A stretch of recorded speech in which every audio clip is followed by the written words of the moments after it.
Es una palabra que viene del latín y quiere decir condescendencia, concesión.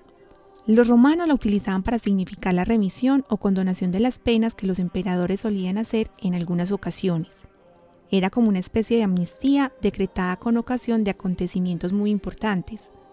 La doctrina y el uso de las indulgencias vigentes en la Iglesia Católica desde hace muchos siglos. En ellas se manifiesta la plenitud de la misericordia del Padre, que sale al encuentro del ser humano con todo su amor para darle el don pleno de la reconciliación. Acoge y perdona a sus hijos. Es eterna su misericordia. Misericordiosos como el Padre. Catecismo de la Iglesia Católica afirmamos que la indulgencia es la remisión ante Dios de la pena temporal por los pecados ya perdonados en cuanto a la culpa, que un fiel dispuesto y cumpliendo determinadas condiciones consigue por mediación de la Iglesia, la cual, como administradora de la redención, distribuye y aplica con autoridad el tesoro de las satisfacciones de Cristo y de los santos. La indulgencia es parcial o plenaria según libere de la pena temporal debida por los pecados en parte o totalmente. Todo fiel puede ganar para sí mismo o aplicar por los difuntos, a manera de sufragio, las indulgencias tanto parciales como plenarias. Recibimos a Él, nos damos. Es eterna su misericordia.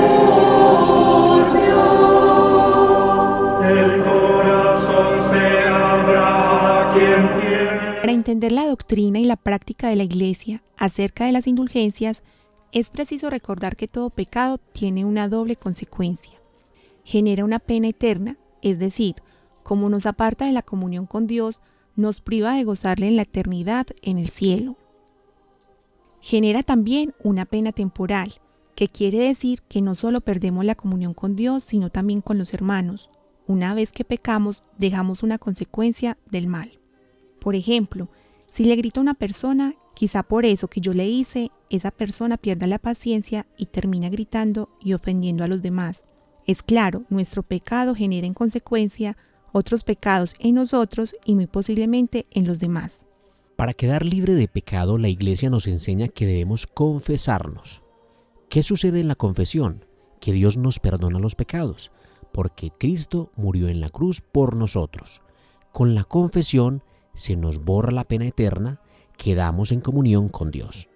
Pero no se nos borra la pena temporal, por eso el sacerdote nos pone una penitencia que significa que nosotros nos comprometemos con el bien. Queremos que nuestros comportamientos generen consecuencias buenas y no las malas. Ahora bien, si una persona muere después de confesarse, como está en gracia de Dios, se salva, pero si no ha purificado la pena temporal, va al purgatorio a purificarse.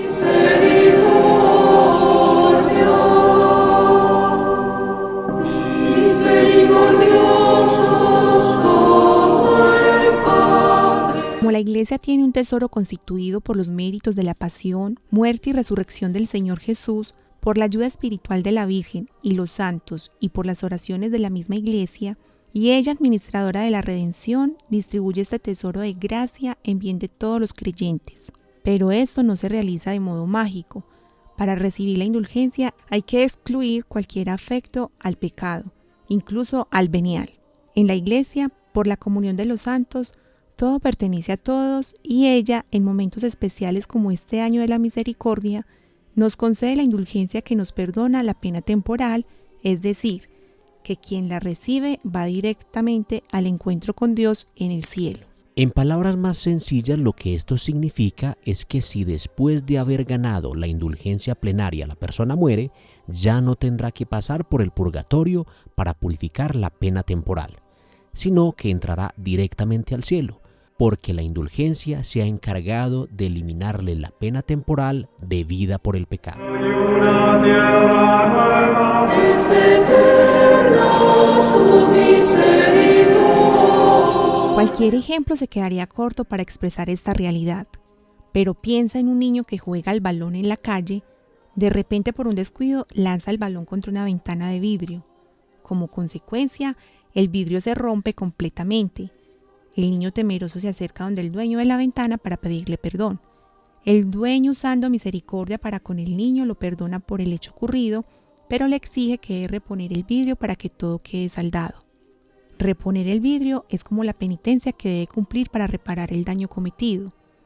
Pero el dueño, en un momento especial, también podría decirle al niño que ya no debe conseguir el vidrio, que él mismo lo va a comprar, y eso significaría entonces el efecto de la indulgencia. Le perdona el haber roto el vidrio y fuera de eso, el mismo dueño lo repone.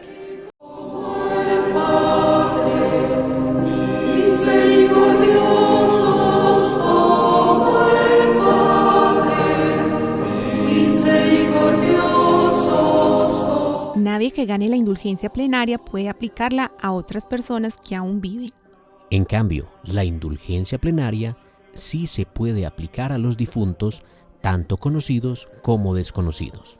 La indulgencia plenaria solo puede ganarse una vez al día. Sin embargo, el fiel cristiano que esté en peligro de muerte puede ganarla de nuevo, aunque en el mismo día haya ganado ya otra indulgencia plenaria.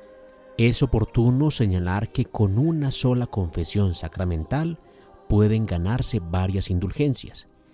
Conviene, no obstante, que se reciba frecuentemente la gracia del sacramento de la penitencia para ahondar en la conversión y en la pureza de corazón.